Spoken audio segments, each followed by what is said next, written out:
I remember the day I met Alex like it was yesterday. I was at this little dive cafe minding my own business, sipping on the cheapest coffee they had, trying to make sense of my scattered thoughts and plans. That's when he walked in, like a scene straight out of a movie. Except there were no dramatic lights or music, just the sound of the bell above the door and the smell of stale coffee mixed with his aftershave. "Is this seat taken?" he asked, pointing to the chair across from me with a smile that could knock you off your feet. "It looks free to me," I replied, trying to sound cool and not at all flustered by his sudden appearance. We started talking, and damn, it was like we were cut from the same cloth. He was into all the same junk I was, from bench-watching the same trashy series to arguing about the best pizza topping. It's pineapple, fight me, fast forward a bit, and we're dating. Not just casual meetups, but the real deal. It felt like I'd known him my whole life. And before we knew it, we were talking about getting hitched. That's when the drama started. His parents, let me tell you, were something else. The first time I met them, it was like walking into a lion's den wearing a meat dress. They had this way of smiling while sizing you up, like they were deciding whether you were worth their time or not. "So you're the girl Alex can't stop yapping about?" his mom said, her voice dripping with something that was definitely not warm. "Guilty as charged," I shot back, trying not to let her see she got to me. They laid down the law pretty quick, telling us we needed to sign a prenup. Now, I ain't no gold digger, and I sure as hell don't need anyone's money, but that rubbed me the wrong way. "I'll sign your prenup," I told them, "but I've got one condition. If one of us cheats, the cheater pays up 100 grand. Alex looked like I'd slapped him with a fish. "Babe, I'd never cheat on you," he said, all wide-eyed and serious.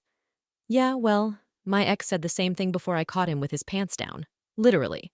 "So it's this or nothing," I replied, and he agreed. And his parents did too, though they looked like they'd swallowed lemons. We thought that was the end of it, but boy were we wrong. One evening we were cuddled up on the couch, a tradition we had started since moving in together. We had this old rickety couch that we swore we'd replace but never did, because somehow it had become our spot. The TV was on, but we weren't watching. We were too busy making plans for a trip to Italy we knew we couldn't afford, but were determined to make happen. "Alex, think about it. The food, the wine, the art. We have to go," I said, my eyes sparkling with excitement. "Emily, babe, you had me at food, but let's face it, our bank account is more camping in the backyard than a romantic getaway to Venice," he replied, laughing. "So we'll save. We'll cut back on, I don't know, things we don't need. Like your video games," I teased. "Not the video games. Take my shirts, my shoes, even my beloved coffee maker, but leave the games alone," he laughed. But that was us, always dreaming big but grounded in the reality of our modest lives. We didn't care. We were happy. The happiness wasn't just in the big moments. It was in the little things, too. Like how Alex would make breakfast on Saturdays. He couldn't cook to save his life, but he'd somehow mastered the art of scrambled eggs and toast, which he'd serve with a sight of his terrible coffee. I love those mornings. "Hey, I'm thinking scrambled eggs today. What do you think?" he'd ask, already heading to the kitchen. "Only if you promise not to burn the toast this time," I'd call out, followed by, "And I'm making the coffee." One day, the topic we had been avoiding came up. We were doing dishes together, a mundane task that somehow felt special because we were doing it together. "Emily, we need to talk about, starting a family," Alex said, breaking the comfortable silence. "I know, it's scary, isn't it? What if we can't?" I replied, pausing with a plate in hand. "Then we'll deal with it together, but we won't know until we try, right? I mean, how hard can it be?" He laughed, a mix of nerves and love. "Famous last words, babe," I teased. But that's how it was with us. No matter what we were facing, we faced it together. Even when his mom started dropping not-so-subtle hints about grandchildren every chance she got, we took it in stride. "Emily, darling, when are you going to give me some grandbabies?" "You're not getting any younger, she'd say. Her voice sweet, but the message anything but. I'd bite my tongue, smile, and say, "We're working on it, aren't we, Alex?" And he'd jump in, "Yeah, Mom, lay off, will you? These things take time." But as the year went on, the pressure started to build. Not just from his mom, but from within. We wanted a family, but it wasn't happening as easily as we had hoped. Ever since Judy found her new hobby of making my life a living hell, our home turned into a battleground. And the main weapon was her sharp tongue. It wasn't just about the occasional jib anymore. It was an all-out war with daily assaults on my self-esteem and role as a wife. It all spiraled one Sunday lunch, a day that was supposed to be laid back and peaceful. Judy, with her uncanny timing, dropped by uninvited just as we were about to sit down. The air was tense the moment she walked in, her eyes scanning the room like she was about to conduct a military inspection. "Well, isn't this quaint?" she started, her voice dripping with sarcasm as she looked at the modest spread I'd prepared. "You really outdid yourself, Emily.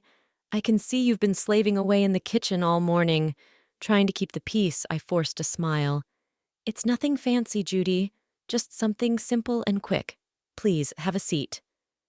As we sat down, the barrage began in earnest. "You know, Emily," Judy said, loading her voice with condescension, "I was talking to Mrs. Henderson the other day, and she mentioned how her grandson was just born. It got me thinking, when are you and Alex going to give me some good news? It's not like you're getting any younger." I felt my cheeks burn, a mix of embarrassment and anger. I glanced at Alex, hoping for some support, but he was suddenly very interested in his plate. "Mom, come on," Alex finally muttered, but it was half-hearted, and we all knew it. Judy plowed on, relentless. "And Alex, dear, I don't mean to be cruel, but you're not a charity. You work hard for your money. Why waste it on Emily if she can't do her basic duties as a wife? A cleaning service and a cook would be much more efficient, don't you think?" That's when I couldn't hold it back any longer. "Judy, I am trying my best here. It's not like I don't want to have kids. And as for the house and my cooking, well, I didn't realize marriage was a service contract." Judy scoffed. "Well, it's not a free ride either. You have responsibilities, Emily, which you are clearly not fulfilling." The room was heavy with tension, and I could feel the tears pricking at the back of my eyes. But what hurt the most wasn't Judy's words. It was Alex's silence. He finally spoke up, but it wasn't to defend me. "Yeah, Mom has a point. Maybe we should consider getting some help around here. It would make things easier for you, too." Easier for me? His words felt like a betrayal. It was clear I was on my own in this. Over the next few days, Judy's visits became more frequent, and with each visit, her criticism grew sharper. She'd inspect the house, pointing out every speck of dust or pillow out of place. "You call this clean?" she'd scoff. "My eyes must be deceiving me because this looks like a pigsty." Then came the comments about my appearance. "Is that what you're wearing? You know, a wife should dress to please her husband. It's no wonder Alex is always so tired. He has to come home to this." I tried to fight back. "Judy, I don't dress for Alex. I dress for myself. And he's always so tired because he works hard, not because of what I wear." But it was like talking to a brick wall. Judy had made up her mind about me, and nothing I said or did would change it.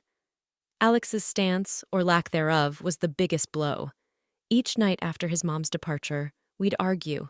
"Why won't you stand up for me, Alex? She's walking all over us, and you're just letting her," I'd plead. "Emily, she's old, set in her ways. What do you want me to do, kick my own mom out?" "No, but I want you to be my husband, to stand by me, not her." It was clear this was more than just about Judy's disapproval. It was about us, our marriage, and whether we were strong enough to stand together or let Judy's criticisms tear us apart. As the days turned into weeks, I realized that this wasn't just a phase. It was a full-blown siege, and if we didn't do something soon, there might not be anything left to save. Things between me and Alex had been icy since Judy ramped up her campaign of critique. But it wasn't just the home front that was feeling the strain. Alex himself had started acting weird, and not in a "he's just stressed at work" kind of way. It was something else, something that made my stomach twist in knots. It started with the phone calls. Alex had always been pretty open about his phone. We didn't keep secrets from each other. But then he started stepping out of the room every time he got a call, and it was always the same caller ID, John Work. "Who's John Work?" I asked one evening, trying to keep my voice casual. Alex flinched, a telltale sign that he was on edge. Oh, just a new guy at the office, lots of questions, you know. But it didn't stop there. Alex, who was as far from a fashionista as you could get, suddenly started caring about his appearance. Gone were the days of graphic tees and worn-out jeans. Now it was all crisp shirts and slacks and cologne. He was using cologne now. Since when did he care about smelling like a department store? What's with the new look, Alex? Got a job interview or something? I joked one morning, watching him comb his hair in a way I'd never seen before. He just smirked a little too quickly. Just felt like changing things up. No harm in that, right? And the late nights at work. They were becoming a regular thing. Another long one, babe, I'd text, trying not to sound too needy. Sorry, Em. This project is killing me. Won't be late, I promise, he'd text back. But the clock would tick well past midnight before I heard his keys in the door. I tried to shake the feeling that something was off, but it clung to me like a shadow. That's when I decided to hire a private detective. It felt like something out of a bad TV show, but I had to know for sure. The evidence came in a plain brown envelope, the contents as damning as they were heartbreaking. Photos of Alex with another woman, their intimacy undeniable, captured and frozen in moments that shattered our years together. But it was the recording that cut the deepest. Their conversations filled with endearments and plans left no room for doubt. They were in love. Or at least, he was with her. I sat there, the evidence spread out in front of me, a cold realization settling in. This was it. This was the proof that could anchor me in a stormy divorce should it come to that. Photos that caught moments stolen from our life together, and words that betrayed every "I love you" he had ever whispered in my ear. But I kept it all a secret, a painful burden I chose to carry alone.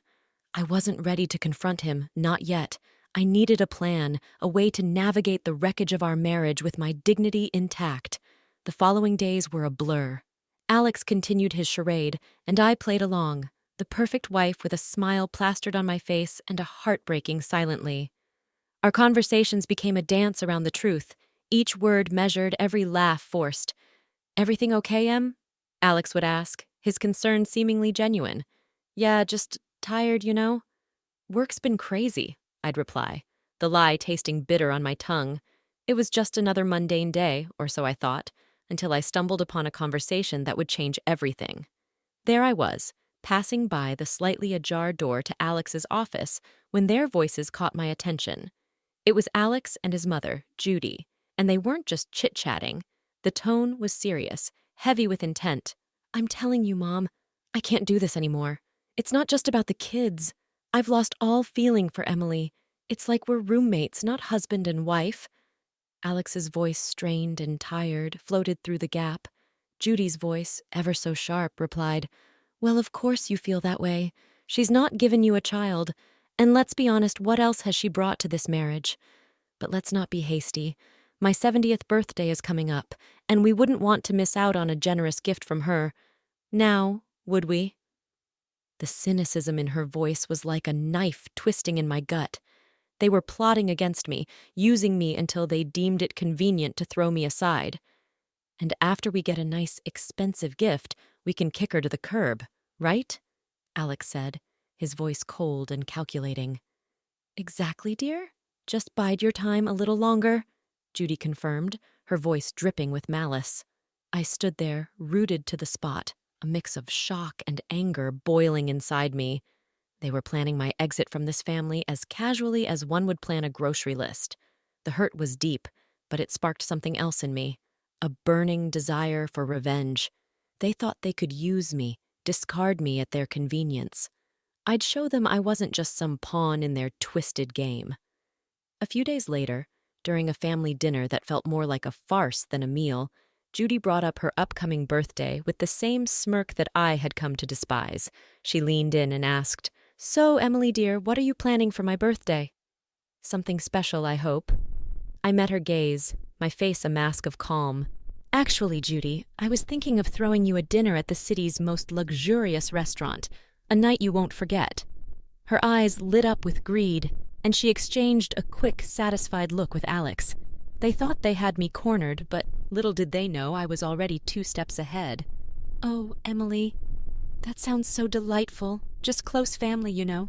Keep it intimate," Judy said, her voice oozing fake sweetness.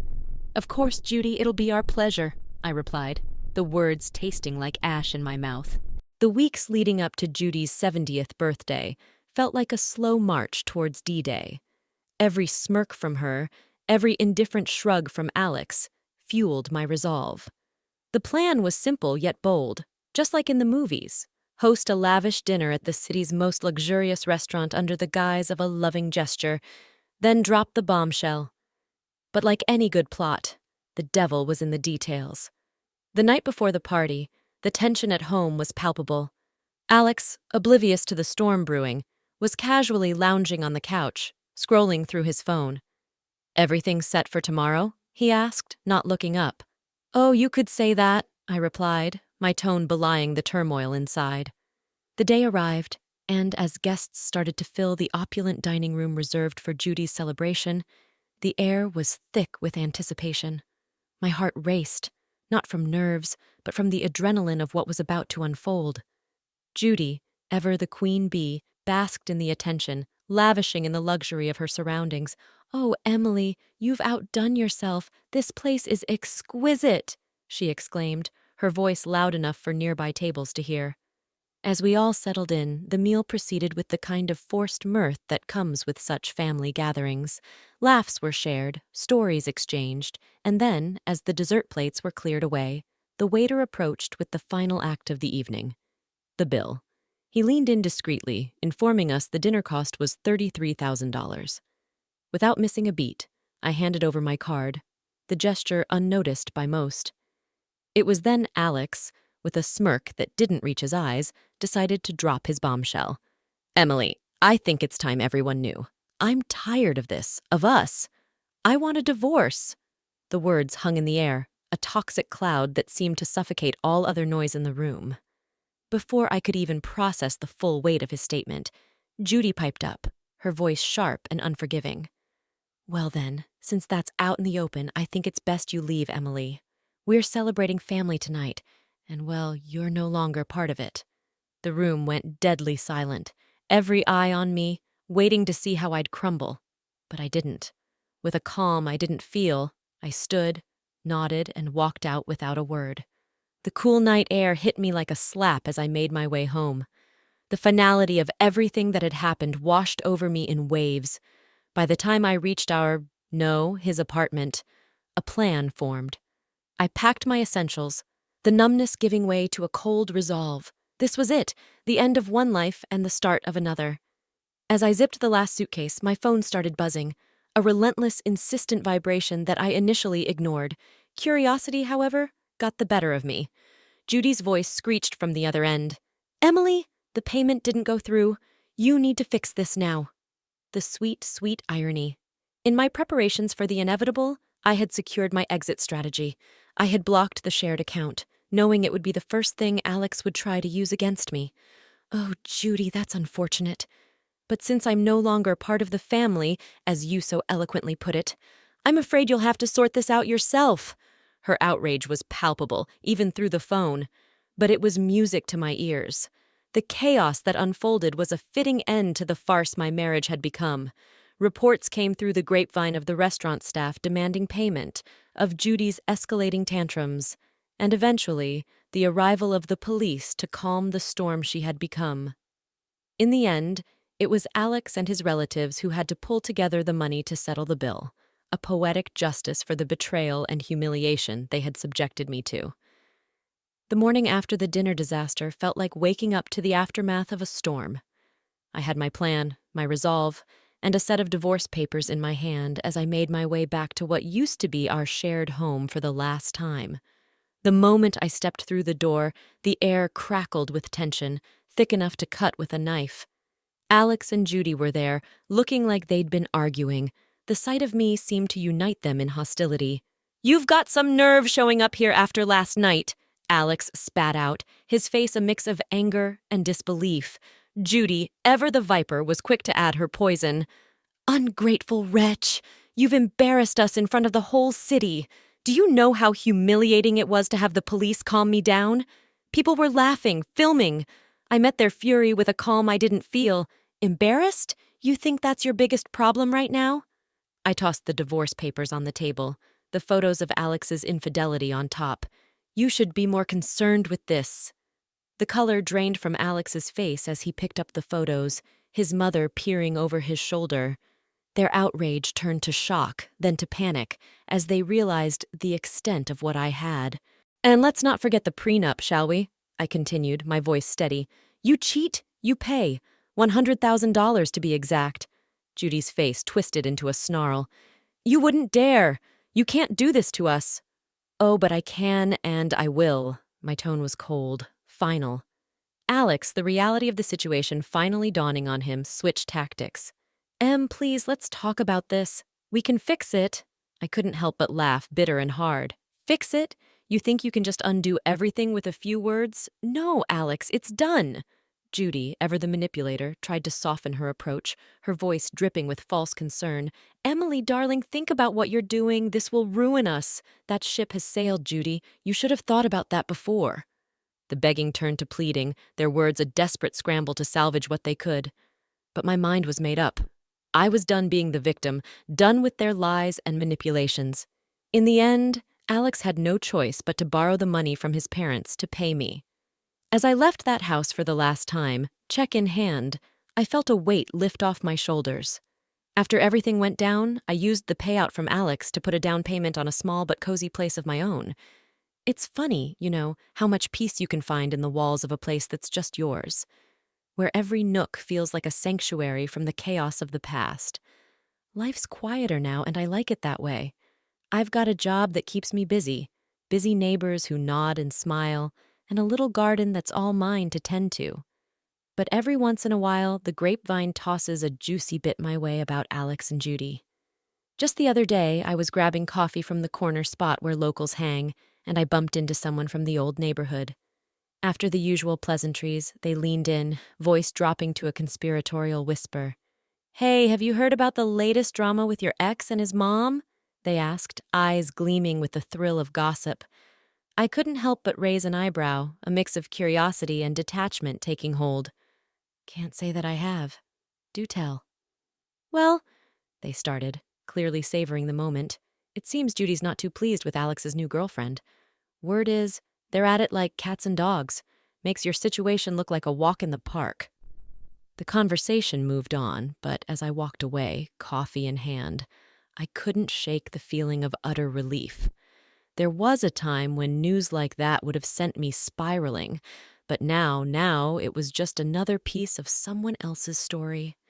These days, my biggest concern is whether my tomatoes will ripen before the squirrels get to them, or if I'll ever get the hang of yoga without looking like a newborn deer on ice.